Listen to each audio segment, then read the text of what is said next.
বিজয়নগরের মাটি বিভিন্ন রকমের ফল উৎপাদনের জন্য উপযোগী। এমন সম্ভাবনার হাত ধরেই এ মাটিতে বিভিন্ন প্রজাতির কুল চাষ হচ্ছে। তবে ফলন ভালো, খেতে মিষ্টি ও দাম বেশি পাওয়া যায় বলে কৃষকরা বাণিজ্যিকভাবে বলসুন্দরী জাতটিকে বেছে নিয়েছে। ন্যায্য মূল্য পাওয়া, অনুকূল আবহাওয়া ও অন্যান্য ফসলের তুলনায় খরচ এবং রোগবালাই কম হওয়ায় কুল চাষ প্রতি বছর বাড়ছে। অনেকে মৌসুমি চাষাবাদের পরিবর্তে নিজের জমিতে কুল চাষ করছেন। উপজেলার বিভিন্ন ইউনিয়নে প্রায় 40 হেক্টর জমিতে বলসুন্দরী, ভারত সুন্দরী, আপেল কুল এবং স্থানীয় বিভিন্ন জাতের কুলের আবাদ হয়েছে। এর মধ্যে বিজয়নগরের বিষ্ণুপুর ইউনিয়নেই 8 হেক্টর জমিতে বিভিন্ন জাতের কুল হয়েছে। এই বছর খুবই সুন্দর চমৎকার ফলন এসেছে এবং আমরা অনেক দূর থেকে রাইড করে আসছি বড়ি নেওয়ার জন্য। বড়ি খুবই সুস্বাদু এবং ফরমালিন মুক্ত।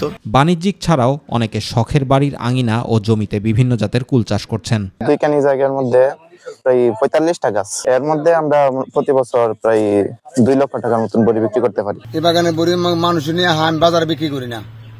বড়ির কেজি 140, 30 দেয়, 150 দেয়। কৃষি বিভাগের এ কর্মকর্তা জানান, চলতি বছরে এই উপজেলা থেকে প্রায় 3 কোটি 20 লক্ষ টাকার কুল বিক্রি হবে।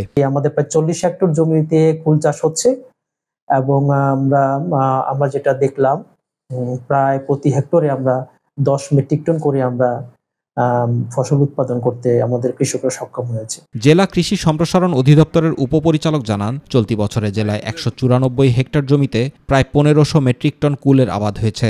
বড়ই বিক্রির লক্ষ্যমাত্রা ধরা হয়েছে প্রায় 11 কোটি টাকা। ব্রাহ্মণবাড়িয়া জেলায় এই বছর কুল আবাদ হয়েছে 194 হেক্টর জমিতে। আমাদের উৎপাদনের লক্ষ্যমাত্রা ধরা হয়েছে 1500 মেট্রিক টন। জুবাইর রহমান, মাই টিভি নিউজ।